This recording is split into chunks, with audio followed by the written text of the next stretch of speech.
Los medios masivos son considerados en la actualidad instancias masivas de la comunicación, ya sea la prensa, la radio y la televisión, en sus acepciones públicas, privadas o comunitarias. Se trata de mecanismos que permiten la difusión masiva de información, facilitando la consolidación de consensos sociales, la construcción y reproducción del discurso público y el alcance de ciertos niveles de interacción. Los medios tienden a plantearse como un reflejo de la sociedad, aunque nunca estrictamente lo sean, son más bien decodificadores de lo que la realidad muestra. En la mayoría de los casos, depende del medio de que se trate también. En los términos ideales deberían contribuir a formar ciudadanía, a ampliar las posibilidades de libertad, de conocimiento y de conciencia importantes. Siempre es complicado y nunca es perfecto, y muchas veces los términos ideales distan de guardar una relación con la realidad de los medios. Los medios masivos diría que en primera instancia no son de comunicación, si atendemos, digamos, al principio básico de la comunicación, que es un ida y vuelta en la producción y recepción de mensajes. Por lo tanto, los medios masivos para mí son de difusión. Entre los medios masivos y la sociedad se establece una relación muy amplia y diversa. Los medios ayudan a obtener información sobre muchas cuestiones y a formar opiniones y juicios relativos a diferentes asuntos. Son estos los encargados de mantener a las sociedades informadas sobre lo que ocurre en el mundo, como así también de proporcionar diferentes concepciones del mismo.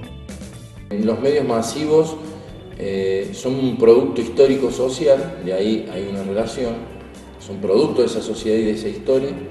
Por otra parte, son un factor que influye en la misma sociedad y además es en estos momentos por excelencia el lugar donde ese proceso recíproco se muestra y se pone en evidencia.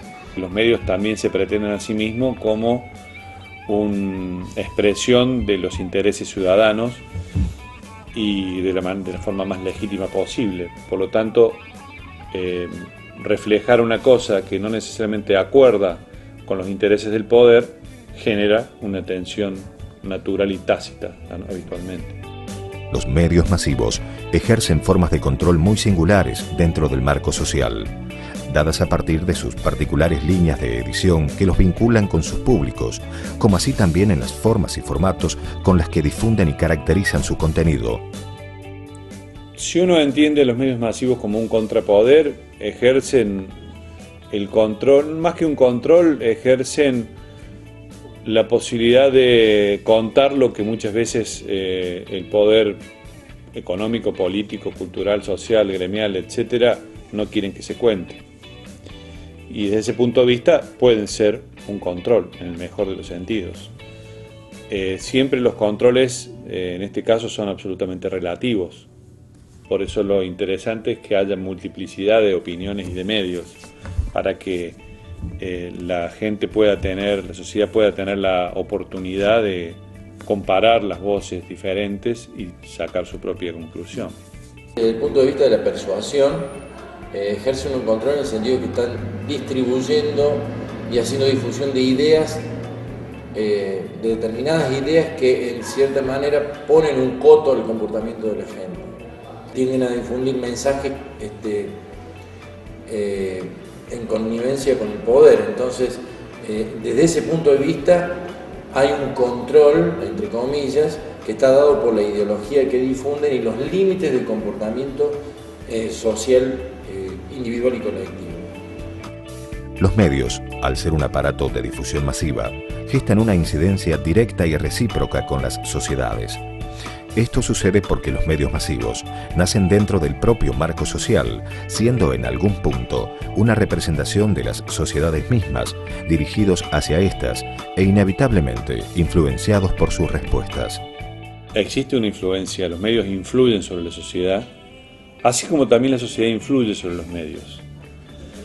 Pero la influencia de los medios es importante, aunque yo diría que no es definitiva y no abarcadora como muchas veces se fantasea. Hay una influencia recíproca. Por ejemplo, las manifestaciones populares es una expresión de la sociedad.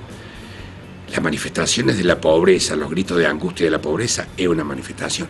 Los medios no lo pueden ignorar. Los piquetes los medios no lo pueden ignorar. Más allá de que después mostramos y que podemos juzgar, no hay problema. El juzgar puede que ocurra que uno haga y tiene razonamiento, pero no lo puede valorar. No lo puede de ninguna manera ignorar. Entonces la propia sociedad influye y determina los medios.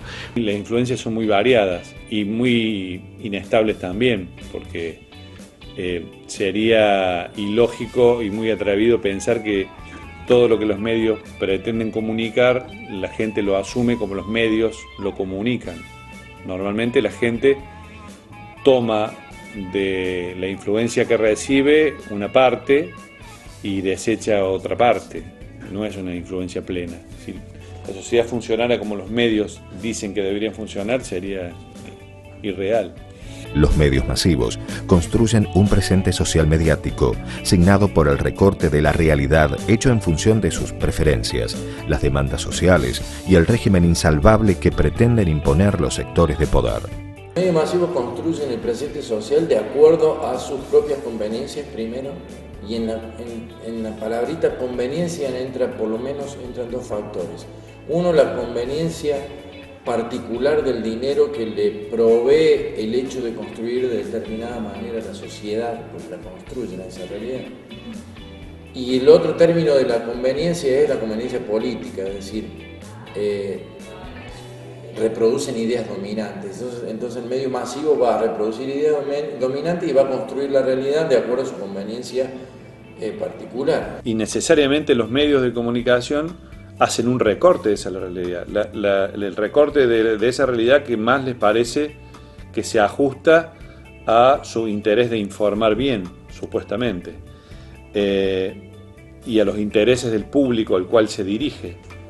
Pero los medios evidentemente construyen realidad a partir de lo que caracterizan en sus emisiones, sean gráficas, sean emisiones audiovisuales. Construyen, porque es la visión del mundo, la visión de la realidad. Por eso es que es tan delicado.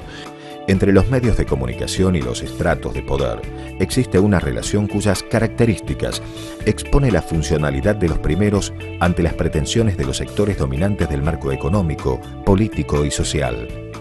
Entre los medios masivos y el poder hay una relación estrecha en el sentido de que en la sociedad capitalista,